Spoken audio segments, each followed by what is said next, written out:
నమస్తే. సామాన్యుడి చేతిలో సామాజిక అస్త్రం నంబర్ 1 న్యూస్‌కి స్వాగతం.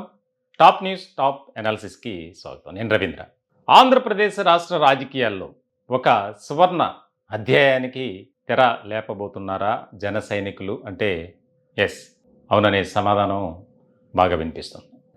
రాష్ట్ర రాజకీయాల్లో మార్చి 14 అనేది చాలా కీలకం కాబోతుంది.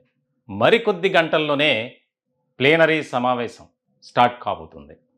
చాలా కీలకమైనటువంటి ఇది అంశంగా రాజకీయ వర్గాల్లో ఒక చర్చ జరుగుతుంది. జనసేన ప్రస్థానం కానీ, ఆ పార్టీ ఎదుర్కొన్నటువంటి ప్రతికూల పరిస్థితులు, అవరోధాలు, అడ్డంకులు అన్నీ ఇన్ని కావు. వాటన్నిటినీ అధిగమిస్తూ ఈ రోజున రాష్ట్ర రాజకీయాల్లో ఒక కీలకమైనటువంటి భూమిక పోషిస్తున్నారు పవన్ కళ్యాణ్. చాలా ముఖ్యమైనటువంటి అంశంగా రాష్ట్ర రాజకీయాల్లోనే కాదు, దేశ రాజకీయాల్లో ఒక చర్చ అనేది జరుగుతుంది. ఇప్పటి వరకు జరిగినటువంటి ప్లేనరీలు అంటే ఆవిర్భావ సభలు, దానికి సంబంధించి చేసుకున్నటువంటి వేడుకలు వేరు.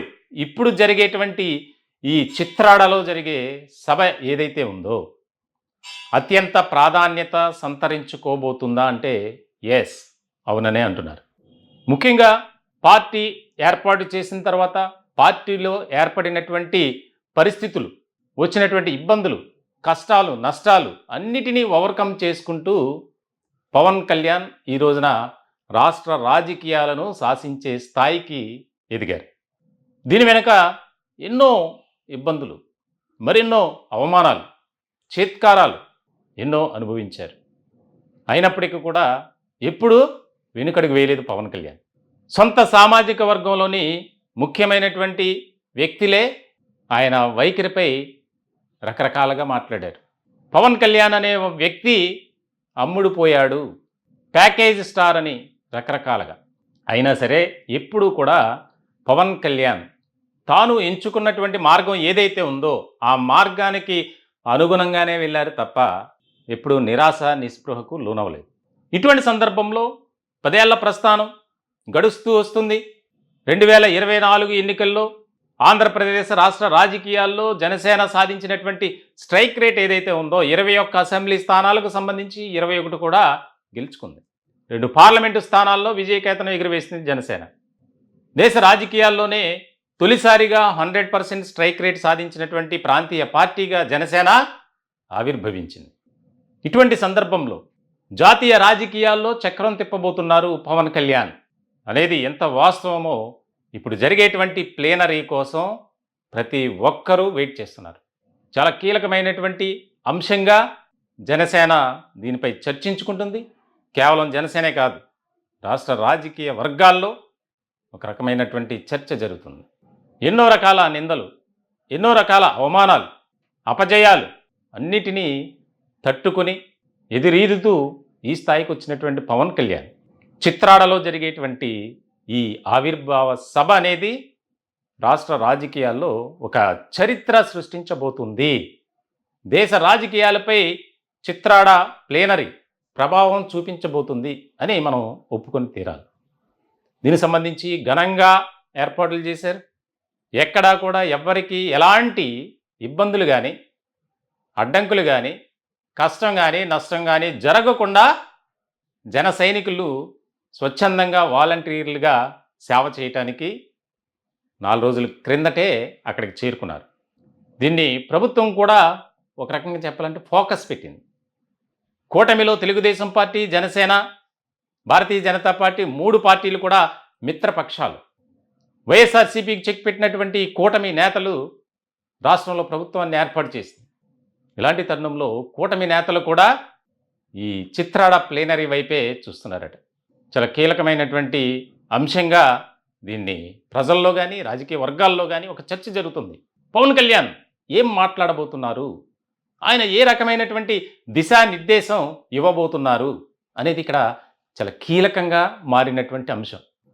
జనసేన ఎంతో గ్రేట్గా చెప్పుకుంటూ తలపెట్టినటువంటి ఈ కార్యక్రమానికి జయకేతనం అని స్వయంగా పవన్ కళ్యాణ్ దానికి నామకరణం చేయటం ఇప్పుడు జన సైనికుల్లో మరింత జోష్ నింపిందనే చెప్పాలి.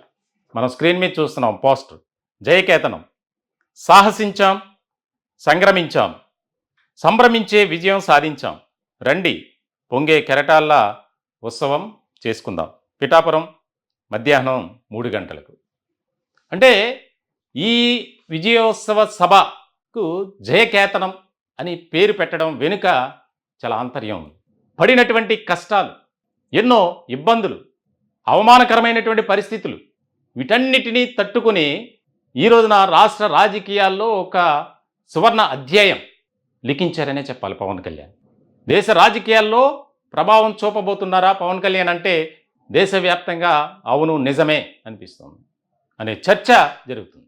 ఈ ప్లేనరీకి వచ్చేటువంటి వారికి ఎలాంటి సౌకర్యాలు ఏర్పాటు చేశారు, అలాగే వారికి భద్రత ఏ రకంగా జరిగిందనేది చాలా కీలకంగా దీనిపై ఒక చర్చ జరుగుతుంది. వచ్చిన వారు ఏ కష్టం కూడా పడకూడదు, వారికి వాలంటీర్ల సహాయంతో ఆ సభా ప్రాంగణానికి తీసుకురావాలి. సుమారు 100 ఎకరాల్లో జరుగుతున్నటువంటి ఈ ప్లేనరీలో డయాస్పై దాదాపుగా 250 మంది పట్టేటట్లు అక్కడ ఏర్పాట్లు చేస్తున్నారు. ముందుగా 3 గంటలకు ప్రారంభమయ్యేటువంటి ఈ ప్లేనరీ సమావేశానికి, సభకు, విజయోత్సవ సభకు, జయకేతనానికి ఎంతోమంది సామాన్యులతో ముందు మాట్లాడించాలి. ఆ తర్వాత షెడ్యూల్ ప్రకారం చూస్తే గనక పవన్ కళ్యాణ్ 6 గంటలకు అక్కడికి రీచ్ అవుతారు. 7 గంటల నుంచి 9 గంటల మధ్యలో ఆయన ప్రసంగం ఉండబోతుంది.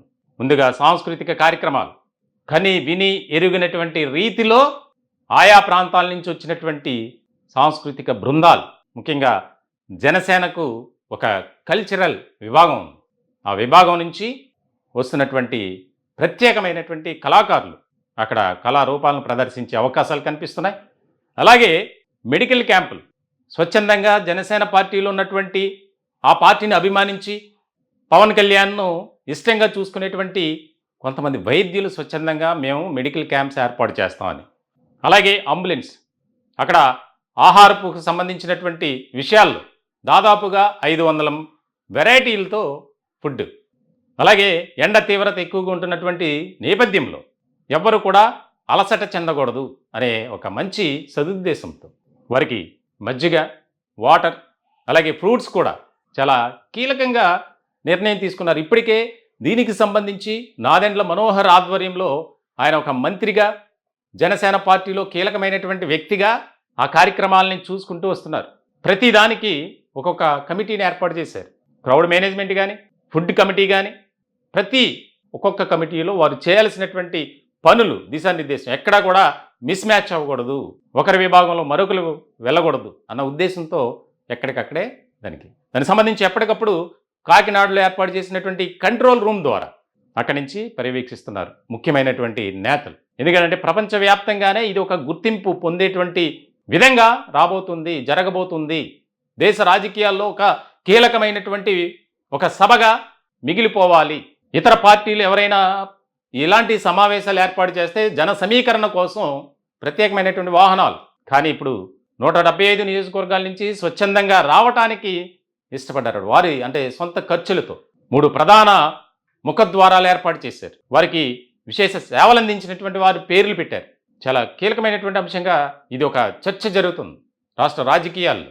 మార్చి 14 సాయంత్రం 7 గంటలకు పవన్ కళ్యాణ్ ఏం మాట్లాడబోతున్నారు, ఎలాంటి దిశానిర్దేశం చేయబోతున్నారు, పార్టీ క్యాడర్కు ఎటువంటి సజెషన్స్ ఇస్తున్నారు, ఎవరైతే పవన్ కళ్యాణ్ ఉద్దేశించి మాట్లాడుతున్నారో వారికి చిత్రాడ వేదిక ద్వారా ఎటువంటి సమాధానం ఇస్తారు, ఎటువంటి వార్నింగ్ ఇవ్వబోతున్నారు. ఇటీవల మాజీ ముఖ్యమంత్రి జగన్మోహన్ రెడ్డి చేసినటువంటి వ్యాఖ్యలు జనసేనలో ఒక కీలకమైనటువంటి చర్చ జరిగింది. కార్పొరేటర్కి ఎక్కువ, ఎమ్మెల్యేకు తక్కువ అని చెప్పి పవన్ కళ్యాణ్ ఉద్దేశించి ఆయన చేసినటువంటి వ్యాఖ్యలకు ఆ డయాస్ మీద బదులు ఇవ్వబోతున్నారు. రాష్ట్ర రాజకీయాలు ఎలా ఉండవాలి, కూటమి నేతలు, కూటమితో మేము ఎన్నాళ్ళు కలిసి ఉంటాం ఏంటి అనే దాని మీద చాలా క్లియర్ కట్గా మాట్లాడబోతున్నారు. అలాగే ప్రభుత్వం ద్వారా, ఒక ప్రభుత్వంలో కీలకమైనటువంటి భూమిక పోషిస్తున్నటువంటి జనసేన పార్టీ ప్రజలకు ఏ రకమైనటువంటి సేవ అందించాలి, వెల్ఫేర్ స్కీమ్స్ ఎటువంటివి అందించాలి అనే దాని మీద కూడా ఒక కీలకమైనటువంటి ప్రకటన చేయబోతున్నారు.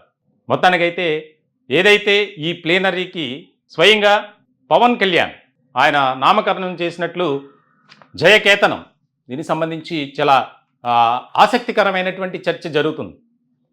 నిజమే, 10 ఏళ్ల పాటు పడినటువంటి కష్టానికి తగిన ప్రతిఫలం 2024 ఎన్నికల ఫలితాలు జనసేన పార్టీకనే చెప్పాలి.